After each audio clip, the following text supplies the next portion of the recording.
그러면 오늘 말씀을 선포하도록 하겠습니다. 오늘 말씀 제목은 우리 조상 아브라함 이렇게 되어 있고요. 본문으로는 로마서 4장 1절과 2절 같이 찾아서 읽으시고 하나님의 말씀을 이어나가도록 하겠습니다. 로마서 4장 1절과 2절 두 구절 같이 우리 소리내서 읽겠습니다. 자, 다 찾으셨죠? 자, 읽겠습니다. 준비 시작.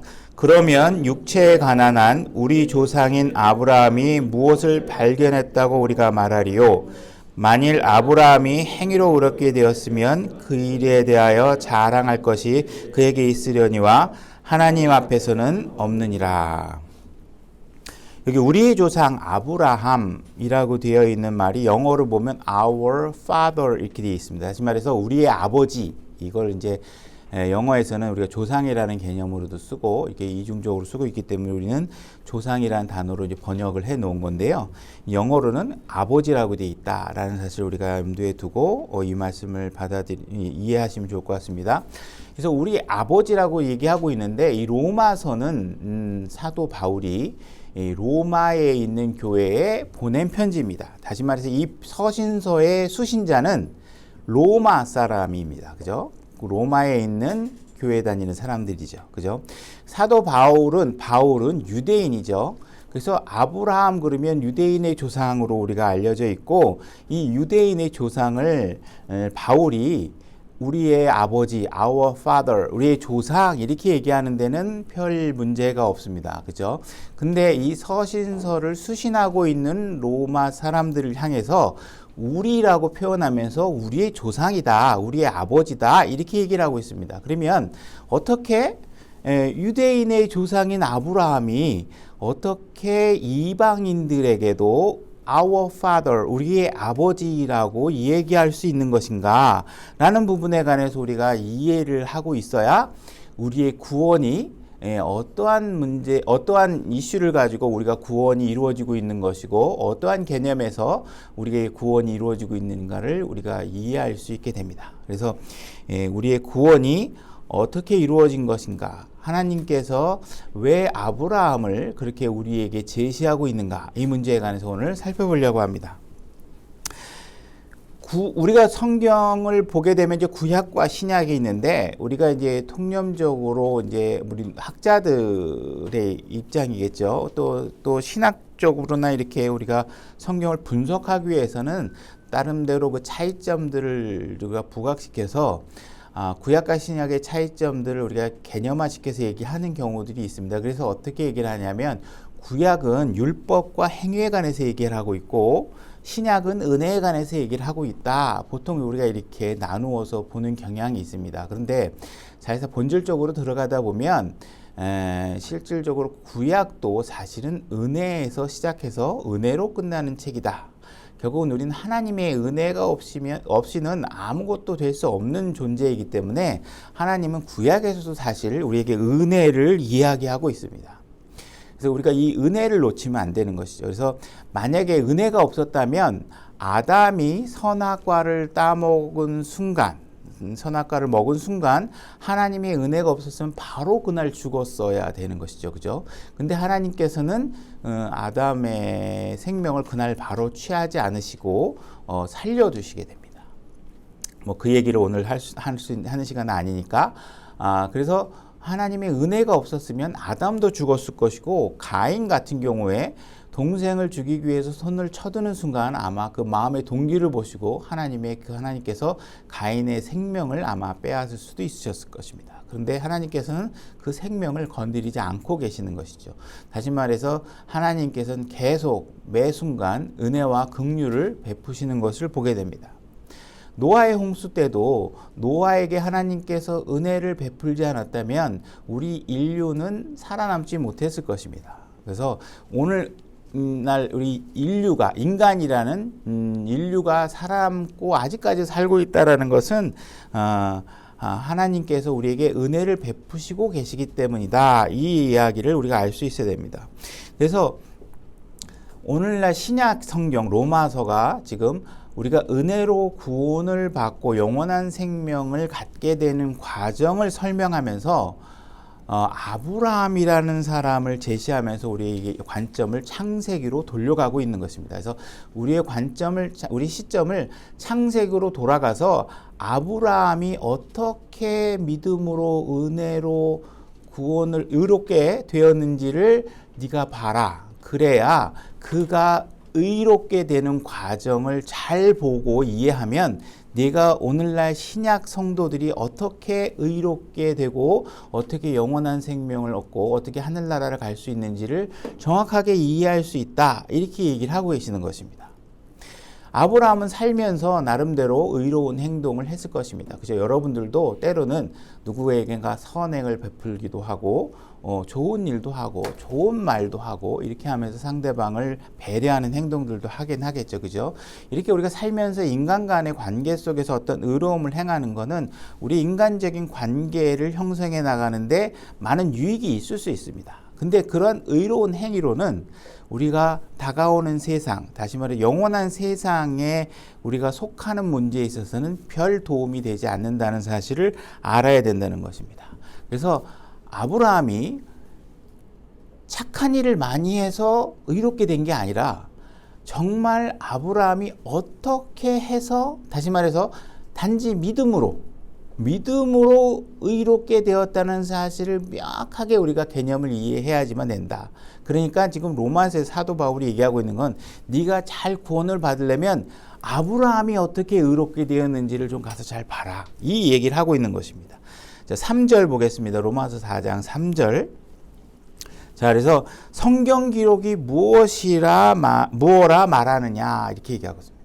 그러니까 우리가 어떠한 일을 판단하고 우리의 삶에 어떤 기준을 잡게 될 때는 항상 이 관점과 이 방법을 여러분들이 취하셔야 됩니다. 다시 말해서 그 문제에 관해서 성경이 뭐라고 말하고 있느냐, 이 기준을 정확하게 하고, 성경이 여러분들이 너는 어떻게 생각하느냐, 네 느낌은 어떠냐, 네가 다니는 교회 목사는 뭐라고 얘기를 하느냐, 이런 걸 물어보는 게 아니라 기록된 여러분 성경 갖고 있잖아요. 그죠? 이 손에 들고 있는 성경에 여러분들이 읽을 수 있도록 우리에게 다 우리에게 전달해 준 이 기록된 성경에 무엇이라고 말하고 있느냐, 이걸 보라는 거예요.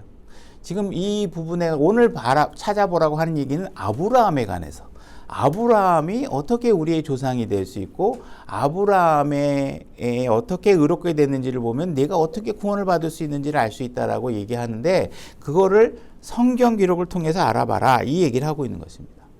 나중에 하늘과 땅은 다 사라집니다. 그런데 하나님의 말씀만큼은 결코 사라지지 않고 우리에게 영원히 살아계시게 된다는 사실을 우리가 잊지 말아야 됩니다. 4절, 이제 일하는 자는 품삯을 은혜로 여기지 아니하고 빚으로 여기거니와 일을 하지 아니할지라도 경건치 아니한 자를 의롭다 하시는 이를 믿는 자에게는 그의 믿음을 의로 여기시느니라. 우리가 지난번에 한번 아브라함에 관해서 한번 설교를 했었는데, 그때 우리가 찾아봤던 거는 무엇이냐 하면 아브라함은 믿기 전에도 의롭지 못했고, 그죠? 아브라함은 믿음으로 의롭게 되는데 아브라함은 믿기 전에도 의롭지 못했을 뿐만 아니라 믿고 난 후에도 엄청 의롭지 못했다는 사실을 우리는 지난번에 확인을 했어요. 다시 말해서 우리는 의롭다고 여겨질 만한 어떤 것도 하지 않았는데도 불구하고 하나님께서 우리를 의롭다고 여겨주셨다는 것입니다. 그래서 그것이 바로 은혜라는 거예요.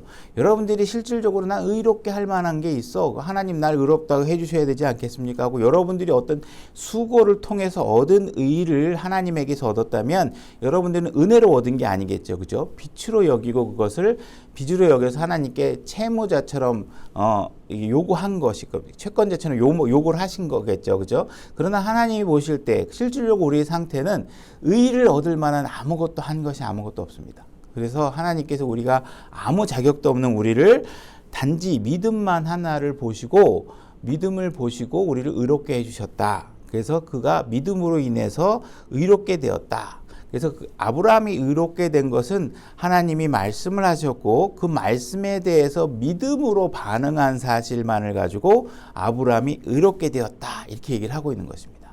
그래서 이 정확한 프로세스를 우리가 이해하지 않으면 구원이 이루어지지 않겠죠. 그죠? 우리가 지폐를 사용하고 있는데 옛날에는 물문 교환을 했지만 오늘날은 종이 조각 하나 가지고서 여러분들이 모든 걸 다 할 수 있으면 사고팔고 할 수 있죠.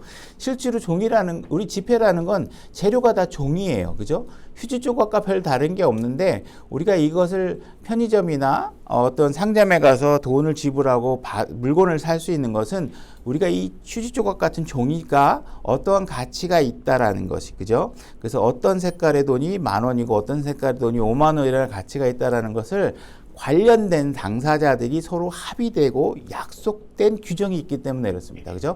그래서 이것을 모든 국민들이 대한민국 사람들이 이게 심사임당 이렇게 그림이 있으면 얼마, 그죠? 그래서 이런 것들을 금액을 딱 정확하게 우리가 알고 있기 때문에 쓸 수 있는 거예요. 그러니까 서로가 공통적으로 약속된 신호에 의해서 되는 거예요. 그죠? 내가 임의로 여기서 그림을 막 그려가지고 비슷하게 그림을 막 그려가지고 종이를 주면 그건 화폐로서 가치가 없어요. 내가 열심히 아무리 그렸어도 거기다 막 뭐 다른 사람의 그림을 그려가지고 화폐로 사용한다. 그러면 있을 수 없잖아요. 그죠?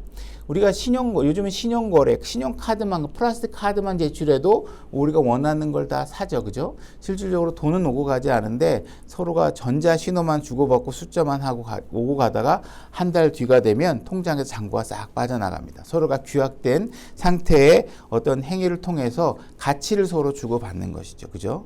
그래서 우리가 서로가 인정된 화폐를 쓰고 있는 것인데 만약에 우리가 하나님께서 인정할 수 없는 것을 가지고 하나님 앞에 가서 의를 달라 이렇게 얘기를 하면 하나님께서는 내가 동의한 바가 없다 이렇게 얘기를 하면 의를 취할 수 없겠죠. 여러분들이 물침례를 받아서 어린아이들에게 유아 세례를 주고선 이 어린아이는 자기의 자의적인 어떤 의지를 하나도 없는데 엄마가 목사 앞에 데려가 가지고 물침례를 받았으니까 이 아이가 의롭다. 이건 성경에서 하나님께서 약속해 주신 바가 없습니다. 그죠?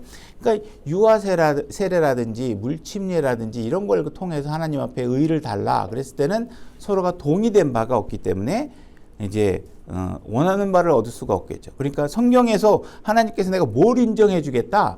내가 어떤 걸 가져오면 완벽한 의를 줄 수 있는 가치로 인정해 주겠다 하는 거를 정확하게 이해하고 내가 그걸 들고 하나님 앞에 딱 나타나야 하나님께서 나에게 의를 주실 수 있겠죠. 그죠? 그러니까 하나님께서 내가 성경에 제시한 걸 갖고 와라 그러는데 우리가 막 내 마음대로 내가 교회에다 헌금을 얼마나 많이 했는데요. 하나님 내가 교회 얼마나 열심히 다녔는데 한 번도 안 빠졌어야 돼. 교회에서 개근상도 받고 다 했는데 하나님 나를 왜 의롭다 인정해 주지 않았습니까? 그건 네 생각인 거지. 그죠? 하나님께서 제시한 기준이 아니라는 거예요.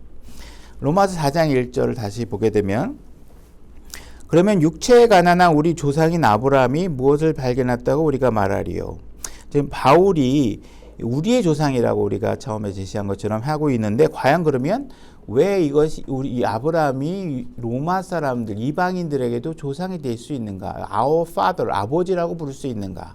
성경에서는 father 이 아버지에 관한 이야기가 많이 등장하고 있지만 하나님께서 무엇을 경고하셨냐면 아무나 아버지라고 부르면 안 된다고 얘기하고 있어요. 그죠? 그러니까 지금 사도 바울이 로마 사람들에게 우리의 아버지라고 부르는 이 개념을 잘 이해해야 성경에서 아무나 아버지라고 부르면 안 된다는 말과 이게 모순 없이 우리가 잘 이해를 할 수 있겠죠. 그죠? 성경에서는 절대로 친아버지를 아버지로 부르는 건 상관없는데 친아버지가 아닌데 와가지고 뭐 멋있는 가운을 입고 종교적인 관계를 설정해가지고 내가 너의 아버지다. 나를 앞으로 아버지라 부르거라 이렇게 얘기를 하면 아버지라고 부르면 된다 안 된다? 안 된다. 그죠? 진짜 친아버지가 아니면 아무나 데리고 가서 아버지 이렇게 부르지 말라고 이야기를 하고 있는 것이. 그러면 왜 지금 바울이 아브라함을 이방인들조차도 아버지라고 부르도록 이야기하고 있는가? 그 초점이 어디 있는가? 이거를 알아보려고 하는 것입니다. 자, 이사야서 51장 1절로 가보겠습니다. 제가 읽겠습니다. 의를 따르며 주를 찾는 자들아 너희는 내 말에 귀를 기울일지어다. 자, 의를 찾고자 하는 사람 의로워지고 싶어 하는 사람이 있다면 어떻게 해야 되느냐? 내 말을 잘 들어라 이렇게 얘기하고 있습니다. 저 반석을 보라 너희가 거기서 쪼개져 나왔느니라. 저 구덩이의 구멍을 보라 너희가 거기서 파헤쳐져 나왔느니라. 너희 조상 아브라함과 너희를 낳은 사라를 보라. 자, 지금 성경에서 뭘 얘기하고 있냐면 너희들 중에 누군가 의로워지고 싶은 사람이 있으면 내 말 잘 들어. 내 말 잘 들어. 내 말 잘 들어. 너는 의롭고 싶으면 너희 조상 아브라함을 잘 봐. 이렇게 얘기하고 있습니다. 의로워지는 문제에 관해서 뭘 제시하고 있냐면 아브라함을 가서 보라고 얘기하고 있어요. 그죠? 내가 그를 홀로 불러 그에게 복을 주고 그를 증대시켰느니라. 주가 시온을 위로하되 그녀의 모든 피폐한 곳을 위로하며 그녀의 광야를 에덴같이 그녀의 사막을 주의 동산같이 만들리니 그 안에 기쁨과 즐거움과 감사와 노랫가락 소리가 있느니라. 내 백성아 내 말에 귀를 기울이라. 내 말을 좀 잘 들어라. 오 민족아 내게 귀를 기울이라. 한 법이 내게서 나가리라. 내가 내 판단의 공의를 백성들의 빛으로 머물게 하리라. 이스라엘 백성은 자기네들이 할 수 있는 방법이 있다면 모든 방법을 동원해서 하나님을 실망시키는 일에 최선의 노력을 다한 사람들입니다.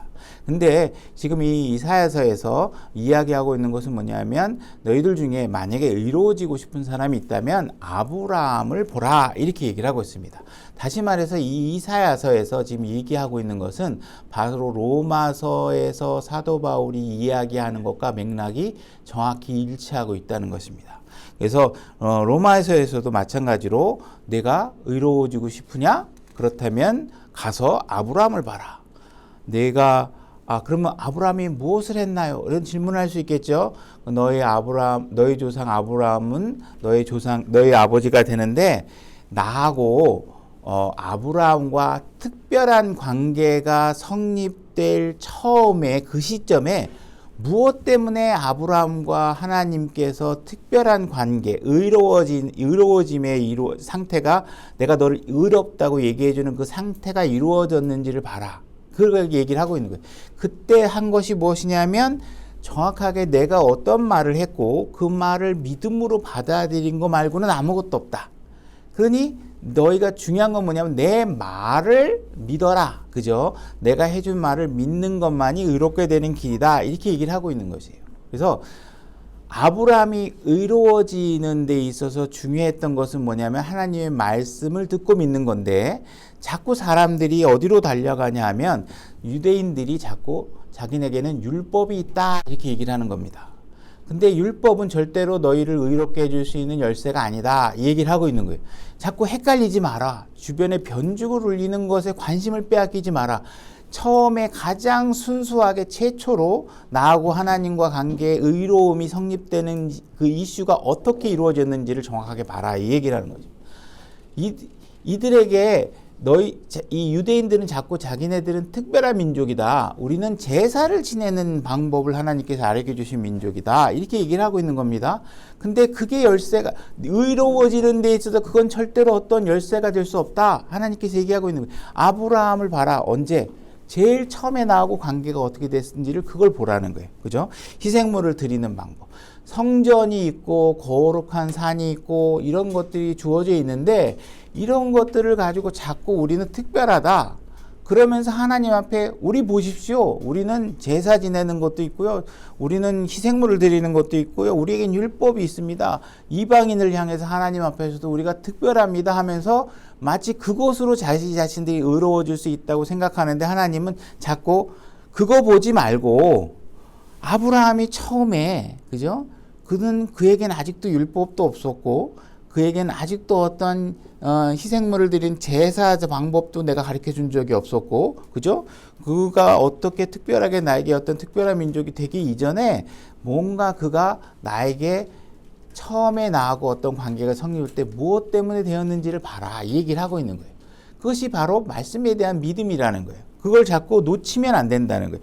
근데 사람들이 자꾸 하나님께서 그들을 특별한 백성으로 선택하시고 너하고 이제 민족을 세워주겠다고 하면서 그에게 율법도 주시고 제사 지내는 방법도 주시고 어떻게 하면 예를 들어 위생법 같은 것도 주시고 하셔서 여러 가지 제도를 줬더니 사람들이 하나님과의 관계 속에서 처음에 어떻게 의로움을 취했는지 아브라함의 그 문제에 대한 이해를 구하는 것이 아니라 자기 손에 들려있는 율법이나 제사장 물은 이래서 거룩한 성전 이런 거에 매몰되면서 이 부가적인 거에 특별한 의미를 자꾸 두고 사람들이 헷갈려 하는 거예요.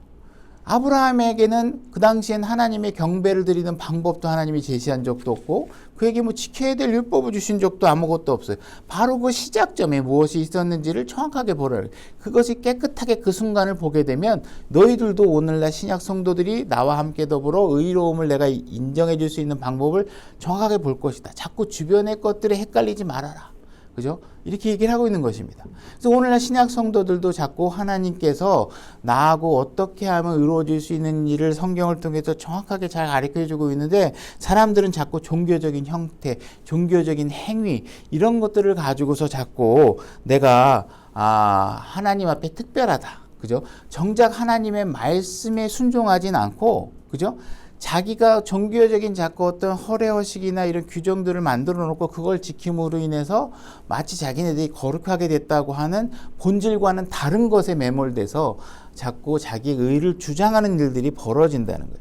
그래서 하나님께서 지금 로마서를 통해서 얘기하고 있는 그거 보지 말고 정확하게 아브라함이 최초에 나에게 의롭다 인정을 받은 상황이 어떤 것인가를 봐라 이 얘기를 하고 있는 거예요. 자꾸 주변으로 부차적인 것에 관심을 빼앗기지 마라. 자, 마태복음 1장 1절로 가보겠습니다. 제가 읽겠습니다. 아브라함의 자손이요 다윗의 자손이신 예수 그리스도 세대에 대한 책이라. 원래 영어 문장을 보게 되면 예수 그리스도 세대에 관한 책이라 이게 먼저 시작되는 문장입니다. 네, 번역은 이렇게 순서가 바뀌어져 있지만 아브라함은 이삭을 낳고 이렇게 돼 있죠. 그래서 족보가 시작됩니다. 근데 족보가 어디서 시작되냐? 아브라함부터 시작되고 있죠. 아브라함은 이삭을 낳고 이삭은 야곱을 낳고 야곱은 유다와 그의 형제들을 낳고 하며 족보가 쭉 이어지면서 16절 마태복음 1장 16절 야곱은 마리아의 남편 요셉을 낳았는데 마리아에게서 그리스도라 하는 예수님이 태어나니라. 그러므로 아브라함부터 다윗까지 모든 세대가 14세대요. 다윗부터 바빌론으로 끌려간 때까지가 14세대요. 바빌론으로 끌려간 세대부터 그리스도까지 14세대라. 자, 신약의 족보가 아브라함으로 시작해서 예수 그리스도까지 이루어지고 있는 것을 보게 됩니다. 그리고 첫 번째 문장은 예수 그리스도에 관한 세대에 관한 책이다. 이렇게 먼저 시작하고 있어요. 영어 문장으로는. 그러면 구약의 맨 마지막은 어떻게 끝나고 있느냐? 말라기 4장 6절로 보겠습니다. 말라기 4장 6절 제가 읽겠습니다. 그가 아버지들의 마음을 자녀들에게로 돌아오게 하며 자녀들의 마음을 그들의 아버지에게로 돌아가게 하여 내가 와서 저주로 그 땅을 치지 아니하게 하리라. 여기서 저주라는 단어가 영어 문장으로 보면 맨 마지막 끝 단어로 나와 있습니다. 영어 문장으로 보게 되면 curse라는 단어가 맨 마지막에 나와 있는데 구약이 저주로 끝나고 신약에 들어와서 처음으로 시작되는 단어가 예수 그리스도의 세대에 관한 책이라고 시작하고 있고 족보가 아브라함부터 시작해서 예수 그리스도까지 쭉 이어져 가는 것을 보게 됩니다. 그죠? 그래서 너희들이 저주로 끝나는 이 세상에서 너희들이 의를 찾고 구원을 이루기 위해서 예수 그리스도께로 가려면 어디서부터 시작해야 된다? 아브라함부터 시작해야 된다. 아브라함이 어떻게 의롭게 되었는지를 정확하게 이해해야 예수 그리스도께로 갈 수 있다. 이 얘기를 하고 있는 것입니다. 그래서 우리가 아브라함에서 시작해서 예수 그리스도까지 가야 되는데 어떤 사람은 아브라함에 멈춰 있고 어떤 사람은 아브라함에서 옆으로 삑살이 나가지고 율법에 가서 멈춰 있고 제사장 제도에 가서 멈춰 있고 그죠? 자기네들이 특별한 유대인이라는 혈통을 가지고서 육체적인 혈통을 갖고 거기에 머물러 있고 이러면 안 된다는 것이죠. 그죠? 너희의 믿음은 정확하게 아브라함에 시작해서 정확하게 목적지는 예수 그리스도까지 가야 된다는 것을 얘기하고 있는 것입니다. 자, 마태복음 3장 7절로 가보겠습니다. 마태복음 3장 7절입니다. 제가 읽겠습니다. 그러나 바리새인들과 사두개인들 중에 많은 자들이 자기에게 침례를 받으러 오는 것을 그가 침례인 요한에게 침례를 받으러 지금 바리새인과 사두개인들이 온 겁니다. 보고 그들에게 이르되 지금 여러분이 만약 제가 낮은 마음 침례에 이렇게 세워놓고 누군가가 여기 문을 열고 들어오면 보통은 제가 뭐라고 얘기하겠어요? 어서 오세요. 환영합니다. 이렇게 얘기할 거 아니에요. 근데 지금 침례인 요한이 침례를 막 주고 있는데 침례를 받으러 지금 바리새인과 사두개인이 왔어요. 근데 지금 뭐라고 얘기하고 있냐면 오 독사들의 세대야. 누가 너희에게 경고하여 다가오는 진노를 피하게 하느냐. 이렇게 얘기하고 있습니다. 그죠? 지금 침례를 받으러 온 사람에게 너희들도 침례 받으러 왔니? 오케이 웰컴 환영 이렇게 얘기하는 게 아니라 독사의 세대라 이렇게 얘기를 하고 있어요. 왜? 이들이 마음이 아브라함에서 시작해서 정확하게 예수 그리스도께로 가지 못하고 있기 때문에 얘기를 하고 있는 것입니다. 그죠? 그러니까 지금 물침례를 받고 이게 중요한 게 아니라 이들이 갖고 있는 마음의 그 동기와 과정과 결론이 목적지가 정확하지 않으면 그들은 어떻게 되냐면 예수 그리스도께 갈 수가 없는 거예요. 그러니까 독사의 세대가 마귀의 자녀로서 머물러 있게 되는 거겠죠. 그죠? 8절 그러므로 회개에 합당한 열매를 맺고 너희 속으로 우리에게는 아브라함이 우리의 아버지로 있다 하고 말할 생각을 하지 마라. 그죠? 이들은 바리새인, 사두개인 이러면서 자기네들의 아버지가 아브라함이다. 우리 조상이 아브라함이다. 그래서 나는 특별하다. 나도 그래서 와서 침례 받을래. 이러고서 왔는데 그런 거 갖고 되는 게 아니라는 거예요. 그런 거 갖고 하지 말아라. 내가 너희에게 이르노니 하나님께서 능히 이를 돌들러도 아브라함에게 자손들을 일으키실 수 있느니라. 그래서 너희들이 지금 아브라함으로 시작해서 그냥 아브라함에 멈춰 있으면 어떻게 됐다는 거예요? 너희들은 그냥 구원받지 못한 상태라는 거예요. 잃어버린 상태. 다시 말해서 치욕에 가는 상태겠죠. 그죠? 구원을 못 받는다는 거예요. 의로워질 수 없다라는 것을 얘기하고 있는 거예요. 그러니까 너희들이 아브라함에 그대로 멈춰 있으면서 마치 진노를 피할 것처럼 생각하는데 절대로 진노를 피할 수 없다라는 거예요. 너희가 육체적으로 아브라함의 후손이라는 이유로 인해서 하나님의 진노를 피할 수 있다고 생각하면 그거는 안 된다는 거예요. 그런 자격으로 와서 물침례를 받으러 왔다? 그것은 불합격이래요. 침례 받을 생각하지 말아요. 침례가 중요한 게 아니라는 거예요. 그죠?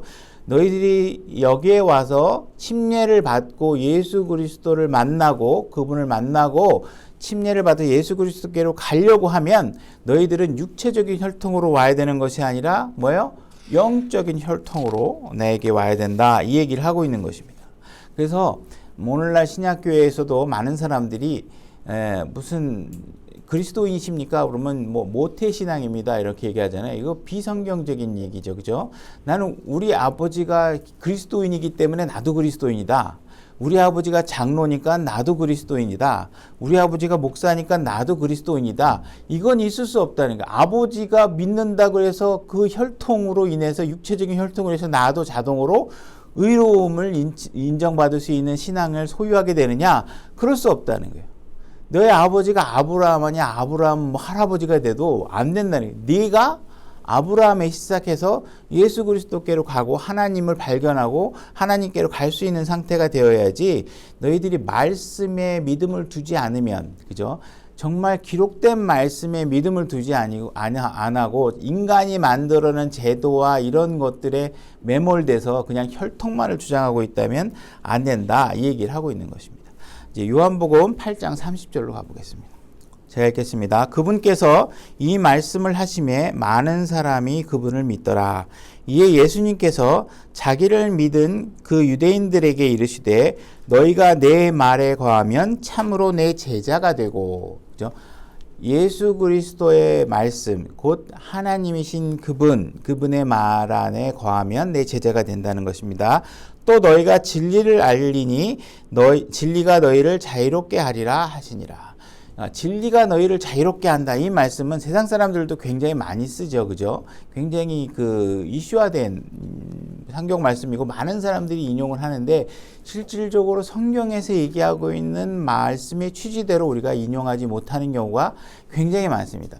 여기에서 우리가 진리라는 것을 마치 사회과학적 진리, 무슨 어떤 철학자가 말한 진리, 그래서 과학자가 말한 진리, 이런 것들을 가지고서 사회 통념적인 진리를 알면 우리가 자유롭게 된다. 이렇게 생각을 하는데 여기서 말하고 있는 것은 무엇이냐 하면 하나님께서 말씀하시고 그 말씀을 믿음으로 받아들일 수 있는 상태가 되지 않으면 제자가 될 수 없다라는 것이고, 제자가 될 수 없으면 어떻게 돼요? 진리를 알 수가 없다라는 거예요.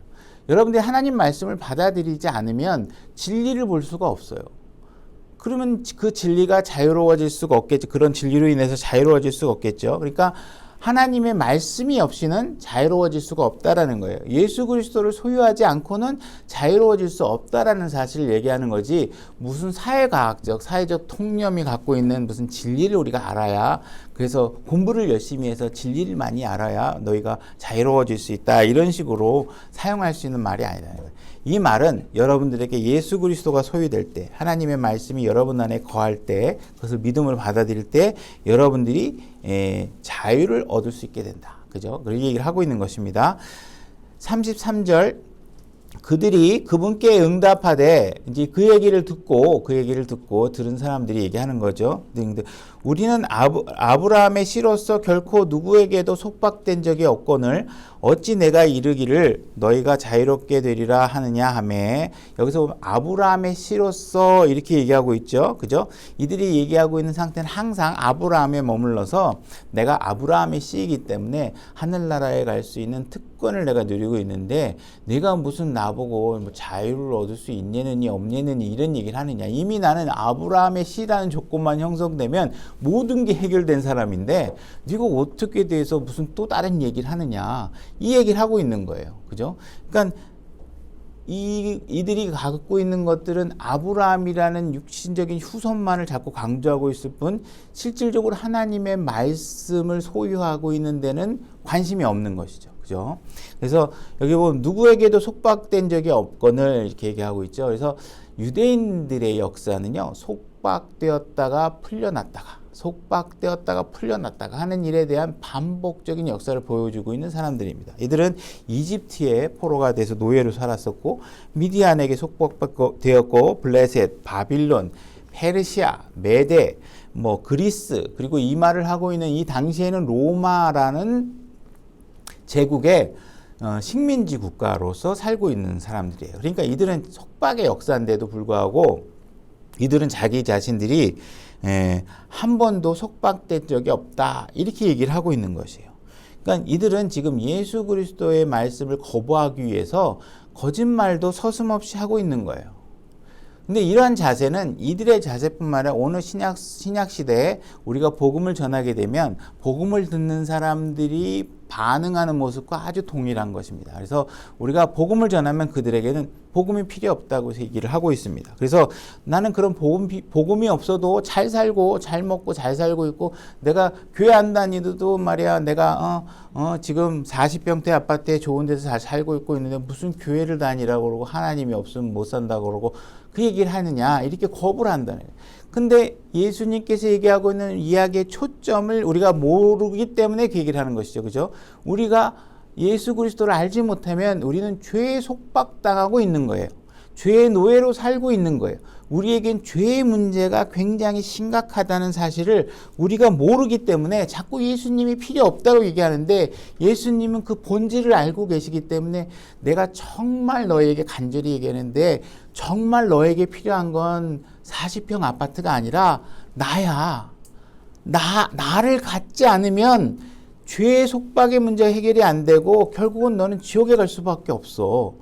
정말 너에게 필요한 건 나야. 이 사실을 간절하게 여러분들에게 세상 사람들이 알려주고 있는데 세상 사람들은 그 본질을 보지 못하니까 필요 없다는 거예요. 이 유대인들도 마찬가지예요. 지금 예수님이 하나님의 아들로 와서 죄의 문제를 해결하기 위해서 얘기하고 있는, 자기는 속박당한 적이 없다고 그러고 예수 그리스도 필요 없다고 얘기하고, 그죠? 이렇게 얘기하고 있는.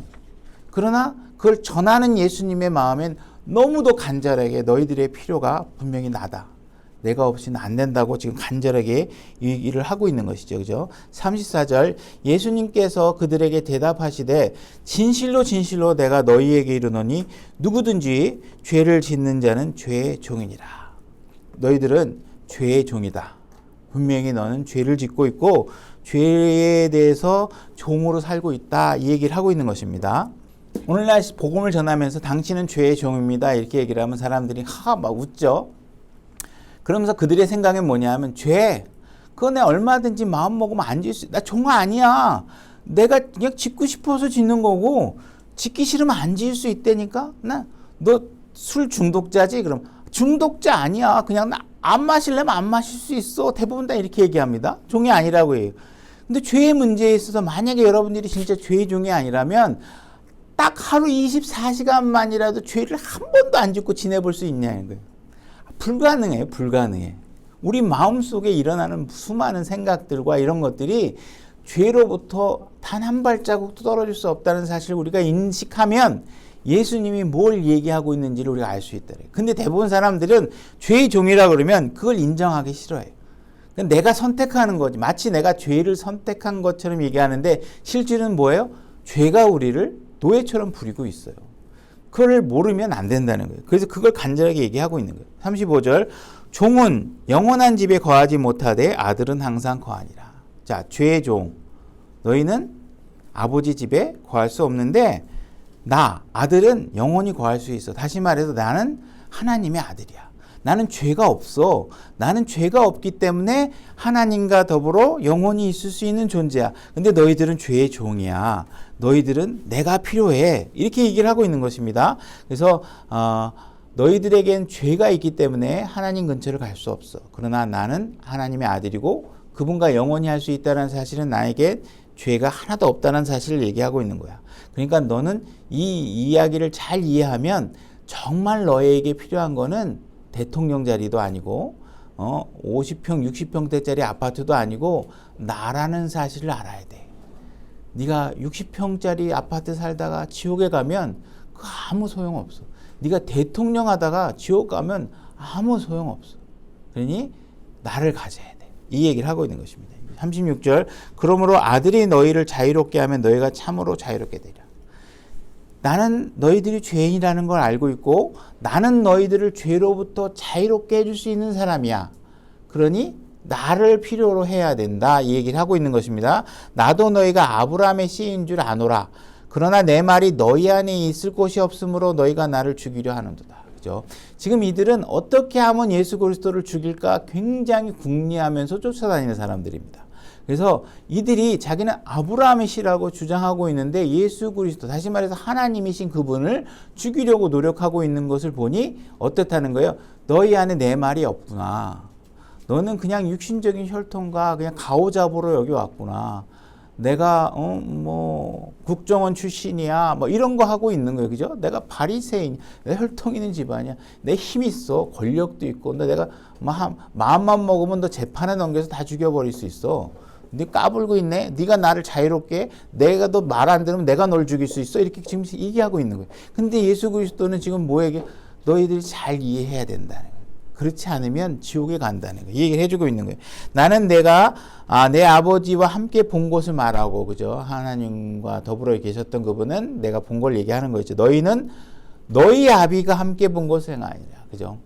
지금 나는 내 아버지가 하나님이야. 거룩하신 분이고 그분과 보러 하는데 너는 맨날 너를 조종하고 있는 건 누구예요? 너희 아버지를 보니까 너희 아버지는 아브라함이 아닌 것 같아. 왜? 너는 분명히 지금 나를 죽이려고 하고 있고 지금 나를 어떻게 하면 제거하려고 하고 있는데 그 악한 것이 어디에 나왔겠어? 네가 맨날 본 거에서 나오겠지. 그러니까 너는 네 아버지는 분명히 아브라함이 아닐 거야. 이렇게 얘기를 하고 있는 거예요. 그걸 입증해 주고 있는 거예요. 그죠? 39절 그들이 그분께 응답하여 이르되 아브라함이 우리 아버지니라 하니 예수님께서 그들에게 이르되 너희가 아브라함의 자손이면 아브라함의 행위를 하고자 할 것이로되 이렇게 얘기하고 있습니다. 너희들이 자꾸 족보만 갖고 얘기하는데 뭐 혈통으로 족보만 얘기하고 있는데 그게 중요한 게 아니야. 정말 네 아버지가 아브라함이 맞다면 아브라함이 나를 봤으면 했을 만한 행동을 너희가 해야 되는데 너희가 나를 보고도 아브라함과 동일한 행동을 하지 않는 것을 보니 너는 아브라함이 너희 아버지라고 얘기할 수 없어. 이렇게 얘기하고 있는 것입니다. 40절 하나님께 직접 들은 진리를 너희에게 말한 사람인 나를 이제 너희가 죽이려 하는도다. 아브라함은 이렇게 하지 아니하였느니라. 이렇게 얘기했습니다. 아브라함이 뭘 어떻게 했길래 아브라함은 이렇게 하지 아니하였다고 얘기하느냐. 그죠? 분명히 아브라함은 하나님께서 무엇인가를 말했을 때 그 말을 듣고 믿음으로 받아들였는데 나는 하나님과 같이 있었고 하나님께 들은 이야기를 너희에게 지금 얘기하고 있는데 너희들이 반응하는 건 아브라함과 전혀 달라. 이 얘기를 하고 있는 것입니다. 그러면 아브라함이 무엇을 했길래 너희들은 그걸 하고 있지 않다라고 얘기하냐면 지금 너희들이 아브라함은 나에게 희생물을 드렸는데 너희들은 희생물을 드리지 않았어. 이 얘기를 하고 있는 게 아니라는 거예요. 그죠? 너희의 아브라함은 하나님과 관계 속에서 올바르고 의로운 삶을 살았는데 너희는 의롭지 못해. 이 얘기를 하는 것도 아니라는 거예요. 지금 얘기하고 있는 거면 내가 지금 말을 하면 그것이 하나님의 말이라는 걸 네가 알고 그것을 받아들여야지만 정확하게 되는데 너희들은 하나님의 말을 듣고도 하나님의 말을 너희 가슴 어디에도 둘 자리가 없으니 너는 아브라함이 너희 아버지라고 얘기할 수 없어. 이 얘기를 하고 있는 것입니다. 30절 그분께서 이 말씀을 하심에 많은 사람들이 그분을 믿더라. 지금 예수님께서 지금 이야기를 통해서 우리에게 알려주고 있는 것은 무엇이냐면 아브라함의 후손이라는 것은 의롭게 되는 문제와 아무 상관이 없다라는 거예요. 아브라함의 후손이라. 죄의 속박 아래 있다는 사실이 지금 문제가 된다는 거예요. 그래서 너희들이 너희가 아브라함이 너희 아버지라면 분명히 나를 받아들였을 것이고 그렇게 됐다면 죄의 속박으로부터 자유로워질 수 있었을 텐데 너희가 그렇게 하고 있지 않은 것을 보니 아브라함이 너희 아버지가 아니고 너의 아버지는 다른 사람일 것이다. 너희는 나를 오히려 지금도 나를 죽이려고 하고 있구나 하는 이야기를 지금 하고 있는 거예요. 40절. 그러니까 지금 이사야서 아까 우리가 찾았던 51장의 이야기를 계속하고 있는 거예요. 아브라함을 자꾸 얘네들이 아브라함을 들먹거리니 다시 또 아브라함을 통해서 아브라함이 분명히 했어야 될 일, 그죠? 그걸 너희가 해야 되는데 그거 안 하고 있다는 거예요. 그러니까 아브라함을 봐라. 네가 의롭게 되고 싶으냐? 그러면 내 말에 귀를 기울여라. 아브라함을 보아라. 그러면 거기서 너에게 의로워질 수 있는 길이 보인다. 이 얘기를 하고 자꾸 예수님께서 해주고 계시는 거예요. 40절 하나님께 직접 들은 진리를 너희에게 말한 사람이 나를 이제 너희가 죽이려 하는도다. 아브라함은 그렇게 하지 아니하였느니라. 너희는 너희 아비가 행하는 일을 하는도다. 하심에 이에 그들이 그분께 이르되 너희 아비가 행하는 일을 한다. 너희 아비가 마귀고 살인자니까 살인자의 일을 하려고 하는구나. 이 얘기를 하는 거예요. 그러니까는 이들이 뭐라고 얘기하면 우리는 음행을 통해 나지 아니하였고 예수님을 바라면서 네가 지금 뭐 의로워지는 얘기를 해? 야, 우리는 적어도 음행을 통해서 낳은 사람들이 아니야. 이렇게 얘기하고 있는 거죠. 다시 말해서 이들의 관념 속엔 예수님에 대해서 어떻게 바라보고 있냐면 예수 그리스도는 사생아야. 음행을 통해서 태어난 사람이야. 이 얘기를 하고 있는 거예요. 그죠? 마리아가 요셉과 정원에서 결혼하기 전에 너희들은 잠자리 하기 전에 나왔잖아. 그러니까 성령으로 태어난 게 아니고 이들은 지금 음행으로 태어난 사람이다. 이렇게 얘기하고 있는 거예요. 우리에게는 한 아버지가 계시니 곧 하나님이시로다. 우리에게 저분이 하늘에 계신 하나님 아버지가 우리 아버지야 이러면서 예수 그리스도를 모독하고 있는 것이죠. 그죠? 그래서 예수님을 갖다가 음행을 통해서 태어난 사람이라고 모독하고 있는 거예요. 마리아가 성령으로 잉태할 당시에 천사가 나타나서 어린 여인에게 내가 성령으로 태어날 것이다. 그리고 요셉에게도 나타나서 내 아내를 버리지 말라. 이렇게 얘기하고 있었죠. 만약에 진짜로 그 당시에 사회적 통념 속에서 이 여인이 진짜 음행을 통해서 아이를 태어나는 상황이었다면 자기의 음행을 감추기 위해서 이거보다 더 나은 변명들을 수십 가지 만들어낼 수 있었겠죠. 근데 성령님을 통해서 태어났다 이 얘기를 하게 되면 실질적으로 그런 비난을 받고 있고 이 여인이 사회적 통념 속에서 받아야 될 그런 스트레스나 압박은 어마어마한 거예요. 근데 그 마리아 입장에서는 사회적인 통념상 그들이 나를 음행을 한 여인이라고 비난받는 것에 대한 두려움보다 이 여인은 하나님으로부터 듣고 받은 메시지를 전해야 되는 것이 더 절체절명의 중요한 일이라는 사실을 알고 있는 것이죠. 그죠? 그래서 자기가 성령을 통해서 아이를 갖게 되었고 그분이 하나님이시다는 사실을 알려주기 위해서 사회적 통념의 두려움을 무릅쓰고 진리를 얘기하게 된 거예요. 그러니까 여러분들은 살아가면서요, 진짜 이 여자 마리아가 어린 여인이 사회적으로 비난받을 거에 대한 두려움과 진리를 말해야 되는 그 갈등 사이에서 진리를 택하는 그런 용감성, 그죠? 그런 걸 여러분들이 갖고 있는지 생각해 보시라는 게, 그죠? 여러분들이 교회 나올 때 정말 사회적으로 누군가가 비난할까봐 두려워서 나오지 못하는 게 있다면 이 여인만큼 두려운 상황에 처해 본 적이 있냐는 것이죠.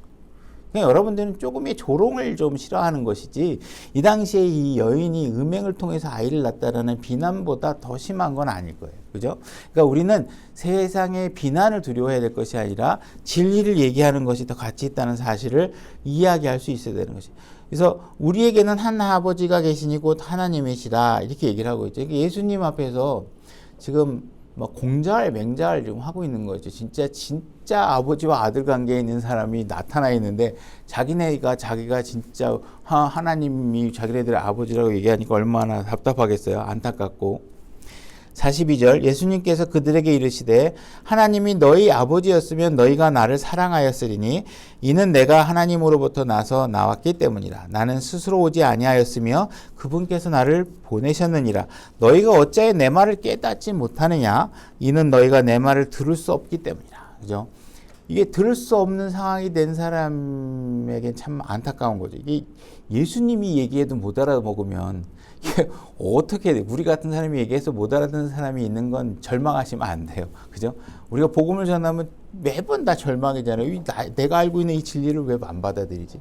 이 예수님이 직접 얘기해도 못 알아듣는 사람들이 수두룩하니까 우리가 너무 절망하지 마시고 우리는 결과에 집착하지 마시고 하나님의 말씀이 하라면 하고, 그죠? 예수님도 얼마나 답답하겠어요. 하나님이 하라니까 하는 거고, 그죠? 모든 걸 하나부터 열까지 순종하시는 거죠. 그러니까 우리는 자꾸 우리가 영광을 내가 취하려고 하다 보면 절망하지만 내가 하나님께서 시킨 일을 했다라는 사실까지만 인식하면 오늘도 하나님 앞에 감사하고 내가 복음을 전할 수 있어서 감사하고 진리를 내가 밭에서 전할 수 내 입으로 뱉어서 전할 수 있는 것에 감사하셔야지. 전했는데 못 알아먹는 거 있죠. 너무 답답해요. 그런 건 뭐예요? 자꾸 우리가 오버하는 거예요. 뭔가 자꾸 영광을 내가 취하려고 하다 보니까 빗나가게 되죠. 그죠? 그러면 절망하게 되고 상처 입게 되고 거기까지 우리는 갈 필요가 없는 것이죠. 그죠? 너희가 너희 아비의 마귀에게서 났으므로 너희 아비의 욕망을 행하려 하느니라. 그죠? 욕망, 마귀의 욕망을 행하려고 하는 것이죠. 예수 그리스도를 제거하려고 하는 것입니다. 그는 처음부터 살인자여 자기 속에 진리가 없으므로 진리 안에 거하지 아니하고 거짓말을 할 때에 자기의 것으로 말하나니 이는 그가 거짓말쟁이요 거짓의 아비이기 때문이라. 그래서 예수님께서는 지금 너희 아비는 아브라함이 아니야. 너희 아비는 마귀야. 이거 굉장한 진짜 어떻게 보면 어마어마한 저주에 가까운 욕이잖아요. 그러니까 예수님께서 이 땅에 오셔서 막 젠틀하게 너무 막 친절한 말만 했을 것이라고 생각하는 것도 성경적이진 않은 겁니다. 그래서 예수님께서 분명히 진리를 선포하는 데 있어서만큼은 단호했고 이걸 모독을 하기 위해서가 아니라 진리를 얘기하기 위해서 하는 거죠. 때로는 상대방이 들을 때 냉혹하고 받아들이기 어려울 때라도 성경에서 말하는 진리를 내가 굳이 완화시켜서 상대방 상처 입을까봐 하나님의 진리를 애둘러서 얘기할 것도 없고 우린 진리는 진리대로 그대로 얘기하면 되는 것입니다. 예수님께서 불쾌한 얘기를 할 줄 몰랐다면 십자가에까지 처형을 받는 것까지 가지 않았겠죠. 우리는 진리를 얘기하면요. 모독을 받게 되어 있고 세상으로부터 비난을 받게 되어 있습니다. 그래서 진리를 얘기하시는 거에 있어서 진리를 얘기했으니까 나는 자유로워지고 저 사람들은 나를 존경하게 되고 뭐 이런 판타지를 가지시면 안 됩니다. 진리를 얘기하면요 죽이려고 합니다. 여러분들을 제거하려고. 그래서 예수님께서는 지금 계속 반복해서 아브라함을 알려주고 싶어 하는 거죠. 아브라함이 어떻게 해서 의롭게 되었는지를 네가 이해해야 된다.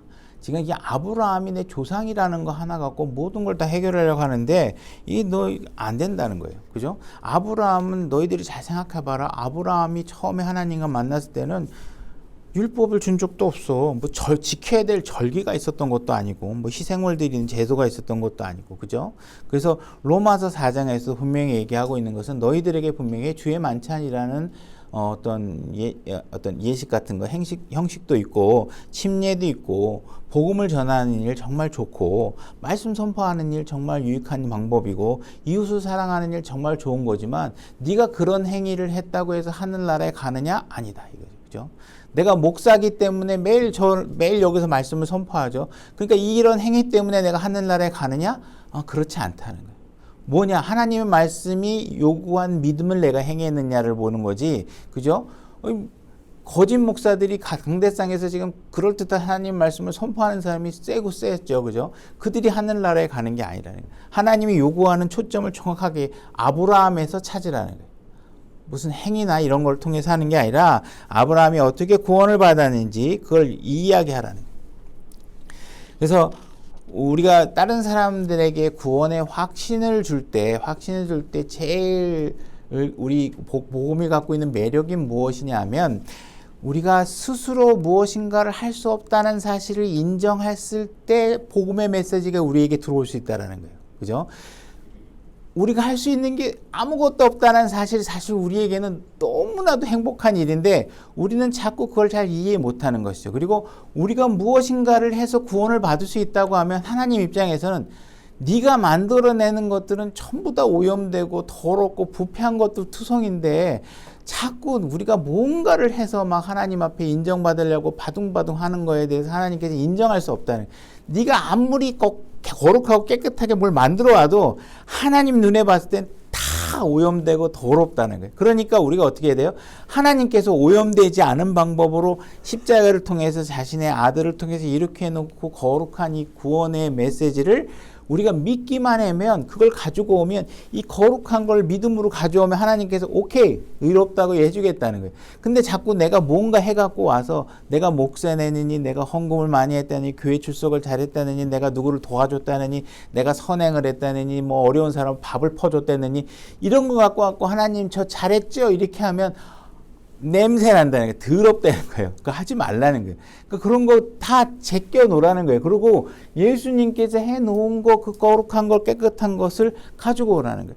그러니 기독교 복음이, 그리고 이것을 거저 주시겠다는 거예요. 믿기만 하면 된다고 하니까 이 복음의 메시지를 우리가 누구에게 전할 때 전하는 방법이나 유통 경로를 보면 깨끗해요. 무슨 누가 수수료 띄는 것도 아니고 다단계도 아니고 그냥 거저 받으면 돼. 그죠?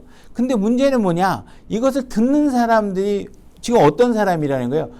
마귀의 자냐, 마귀의 살인자, 그죠? 이 마귀의 종에 속해 있는 사람들이라 그들은 이런 진리가 오고 하면 어떤 마음을 갖고 충동을 갖고 있냐면 죽여버리고 싶다, 제거하고 싶다는 거예요. 왜? 마귀가 할 수 있는 일을 자꾸 영역을 좁히고 뭔가 죄의 노예로 살고 싶은데 죄의 노예로 살지 못하게 만드니까 어떻게 해요? 자꾸 죽이고 싶다는 거예요. 근데 그 죄의 노예에서 빠져나오려면 오염되지 않은 거룩한 복음의 메시지를 장착하라는 거예요. 그 얘기를 하고 있는 거예요. 그래서 이런 것들을 주게 되면 이걸 듣는 사람은 세상의 노예가 되어 있고 세상의 주인인 마귀를 자기 아버지처럼 여기고 있고 그들을 섬기고 있고 그들이 하자는 데에 대해서 광분하고 있고 나가서 놉시다, 즐깁시다, 여자 있는데 갑시다, 뭐 요즘 뭐 TV나 이런 것들 뭐 이혼 상담 뭐 이런 거 보면 뭐 잠자리 농담은 그냥 거의 뭐 그냥 이제 뭐 제재도 안 받고, 특히 유튜브 같은 데는 거의 뭐 여자들이 자기 정체성에 관해서 뭐 최악의 무슨 잠자리 파트너는 어떻고 저쩌고 뭐 이런 걸 서슴없이 얘기할 정도까지 됐으니 그 얘기를 듣고 자라는 청년들이 얼마나 그 죄의 유혹에 빠지겠어요. 그죠? 그 성적 쾌락에 대해서 매력을 느끼고 하나님을 모른다면 얼마든지 자기의 그런 어떤 죄의 나래로 가겠죠. 그죠?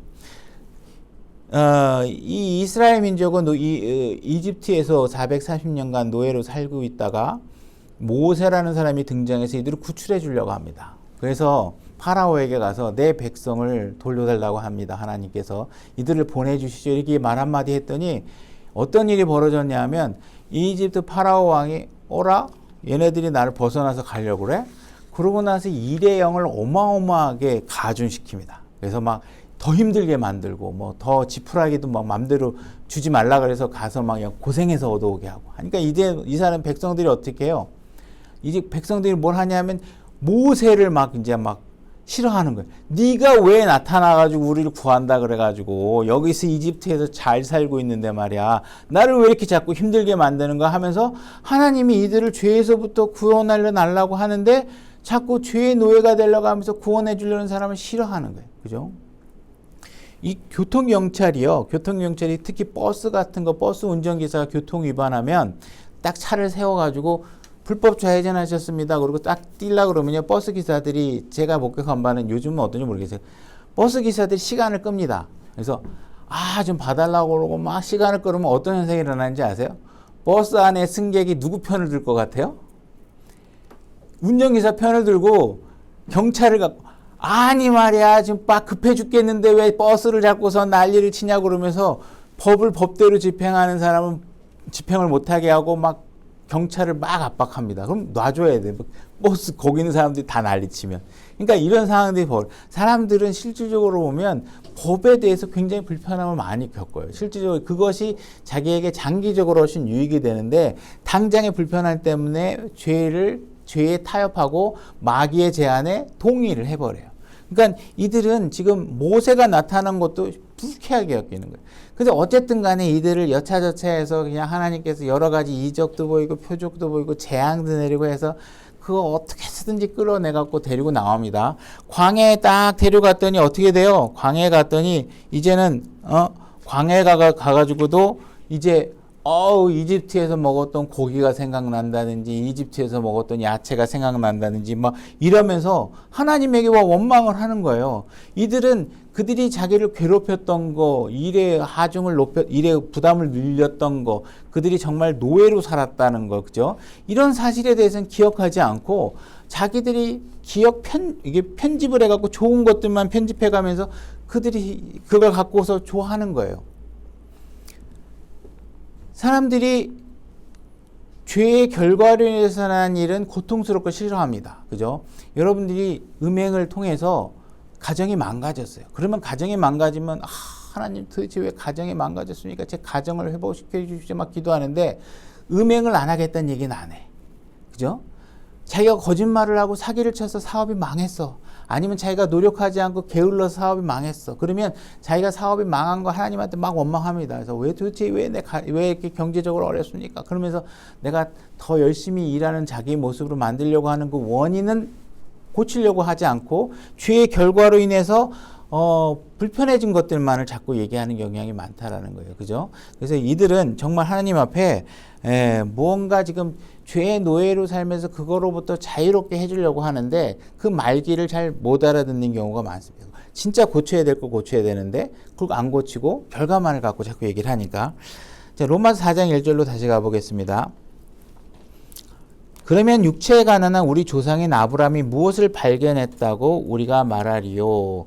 자, 그래서 우리가 지금 어떻게 로마 사람들에게도 아브라함이 우리의 조상이 될 수 있는가 하는 측면을 우리가 지금까지 이야기한 걸로 보게 되면 아브라함은 유대인이 되기 이전에 이미 그는 이방인이었고, 그죠? 갈대아 우르 지방에서 이방인의 신분으로 나와서 유대인이 된 최초의 사람인데, 다시 말해 두 가지 신분을 동시에 경험했던 사람으로서 이 사람이 구원을 받았던 건 무엇이냐면 자기의 행위나 수고로 이루어진 것이 아니라 하나님이 주어진 말씀을 통해서 의가 전가된 방식을 통해서 의롭게 되었다.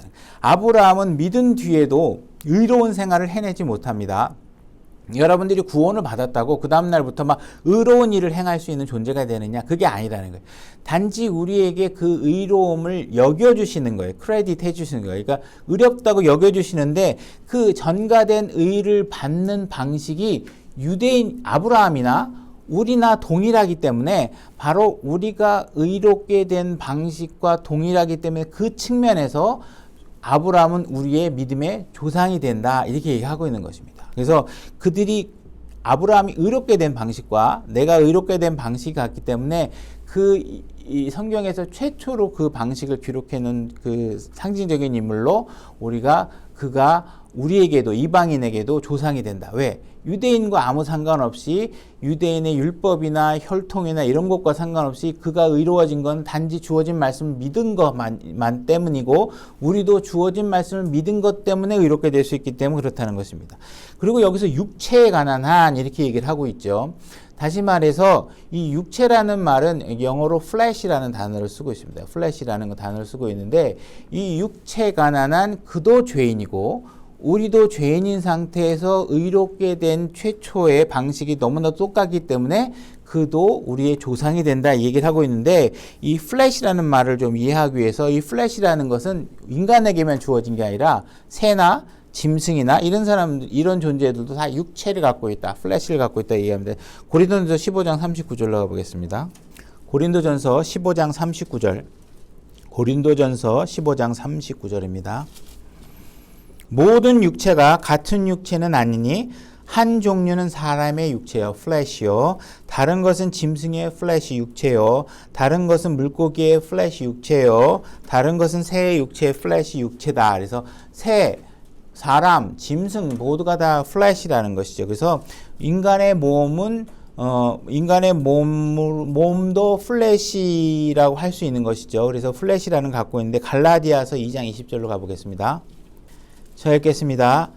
내가 그리스도와 함께 십자가에 못 박혀 있으나 그럼에도 불구하고 사노라. 그러나 내가 아니요 그리스도께서 내 안에 사시느니라. 내가 육체 안에서 사는 삶을 나를 사랑하사 나를 위해 자신을 주신 하나님의 아들의 믿음으로 사노라. 그래서 지금 우리가 구원받지 않은 사람은 플래시 안에 있다, 육체 안에 있다 이렇게 얘기를 하게 되고, 우리가 구원을 받게 되면 하나님의 영 안에 있다 이렇게 얘기를 하게 되는데, 우리가 로마서 8장 9절로 가보겠습니다. 로마서 8장 9절 제가 읽겠습니다. 그러나 너희 안에 하나님의 영께서 거하시면 너희가 육신 안에 플래시 안에 있지 아니하고 성령 안에 있나니 이제 어떤 사람에게 그리스도의 영이 없으면 그는 그분의 사람이 아니니라. 다시 말해 여러분들이 구원받지 않은 상태에 있다면 여러분들은 플래시 안에 있다 이렇게 얘기를 하고 있습니다.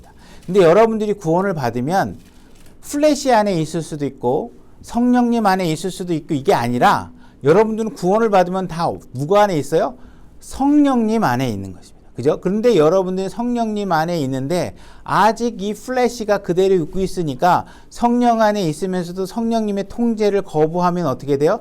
다시 육신적인 행동을 할 뿐이지만 여러분은 여전히 성령님 안에 있는 겁니다. 그죠? 그러니까 구원받은 사람은 성령님과 전혀 상관없이 육체 안에만 있는 것이죠. 그러니까 우리에게는 세 가지 적이 있는데 그것이 무엇이냐면 세상과 육신과 그죠? 마귀, 이 세 가지예요. 이 육신 할 때 이 플래시예요. 그래서 이 육신이라는 것은 뭐냐면 내 안에서 의로워지고자 하는 것을 거부하는 부분이 있는데, 내 몸에서 이 의로워지고자 하는 부분을 거부하는 것을 우리가 플래시라고 그래요. 그래서 우리는 이 스킨, 이 피부가 우리의 적이다 이렇게 얘기하지 않아요. 그죠?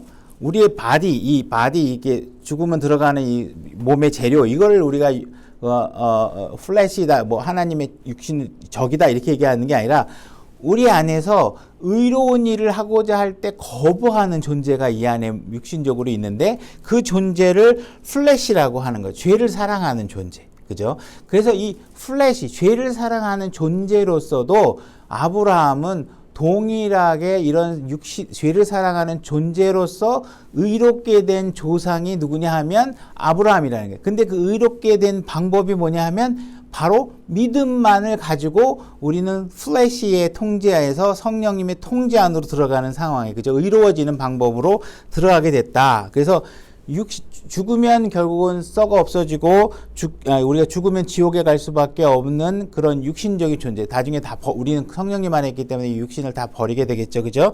그래서 이런 부분에 관해서 우리가 의롭게 되는 방법에 있어서만큼은 육신의 통제를 벗어나는 방법에 있어서 우리가 동일한 방법을 취하고 있다, 아브라함과 우리가. 그래서 아브라함에게 하나님께서 9번 등장하시는데 9번 중에 정중앙 5번째 등장하는 것이 하나님께서 아브라함을 따로 불러서 하늘의 별을 보여주시고 내가 나를 믿으면 내가 너를 한 민족으로 이렇게 세우겠다고 하는 말을 하셨고, 그걸 믿었더니 의롭게 되었다고 얘기하고 있어요. 그래서 그 5번째 기준으로 그 전에 4번 나타나시고 그 이후로도 4번 나타나시는데, 이 아브라함이 그 인생의 변곡점, 바로 정중앙에서 의로워지는 순간이 있었는데 그것이 바로 뭐냐면 믿음으로 되어졌다. 그리고 의롭게 되었다 할 때 그 의가 우리가 구원을 받으면 바로 의로워지는 단계로 되는 것이 아니라 믿은 그 순간에 의롭다고 여겨지는 것인데, 로마서 1장부터 3장까지 의롭다 하면 무조건 무엇이냐면 하나님의 속성이에요, 이거는. 그죠? 예를 들어서 예수님께서 선하다, 선하니여 그랬을 때 선하신 분은 하나님밖에 없는데 네가 나를 어찌하여 선하고 네가 내가 하나님인 거 아니야? 이렇게 물어본 거잖아요. 그런 것처럼 의롭다 하는 건 하나님의 속성이에요. 그래서 로마서 1장부터 3장까지는 그건 완벽하게 하나님의 속성으로만 존재하다가 로마서 4장 3절에서 처음으로 인간이 하나님의 속성인 의를 전가되는 방식으로 칭의 방식으로 인정받게 되는 최초의 인물을 등장시키는데 그게 바로 누구냐? 아브라함이라는 거예요. 그죠? 하나님의 속성인 죄가 하나도 없는 그 의로움의 상태를 인간에게 주는 것을 아브라함에게 주고 있다. 그러면 여기서 우리가 이제 잊지 말고 정리를 잘 하셔야 되는 개념이 하나 있는데 뭐냐면 하나님께서 우리를 이제 의롭다고 인정해 주셨잖아요. 그러면 우리가 믿는 순간에 의롭게 됐어요. 근데 의롭게 된 다음에 밖에 나가서 내가 선행도 하고 더 좋은 일을 해. 그러면 하나님께서 의롭다고 한 순간 이후에 내가 어떤 일을 하면 내가 더 의로워질까요? 아니죠. 그죠? 내가 의로워진 이후에 그 다음에 가서 죄를 져요. 그러면 내가 갑자기 불의한 존재가 될까요? 아니에요. 그죠? 그러니까 여러분들은 하나님께서 믿음으로 의롭게 된 그 순간 그 의로움은 영원토록 안전하게 여러분들의 완벽한 일을 하나님께서 보장하고 계신다. 여러분은 완벽하게 성령님 안에서 통제받고 영원토록 의가 죠. 영원한 생명이라는 것은 everlasting life라는 것은 여러분이 죽은 이후에 주어지는 것도 아니고 믿는 순간에 바로 주어지는 것이고 여러분들은 하나님의 의로운 속성을 전가받아서 그 순간에 완벽한 일을 보장받게 되는 거예요. 그러니까 이 쉬운 방식과 마음의 장벽만 버리고 하나님 말씀에 대해서 그분이 진리이심을 우리가 인정만 하게 되면 얻을 수 있는 이 귀한 방법을 아직 여러분들이 누리지 못하고 계신 분이 있다면 이 안전한 의 안에 여러분들이 빨리 들어오셔야 된다는 거예요. 그게 얼마나 우리에게 유리한 방식으로 주어진 거잖아요. 그죠? 우리에게 무슨 고통을 요구하는 것도 아니고 믿기만 하면 된다고 얘기하는 거니까. 그죠?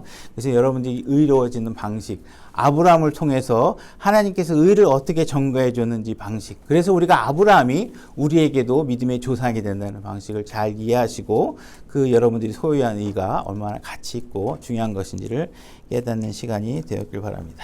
오늘 말씀 여기까지 하겠습니다.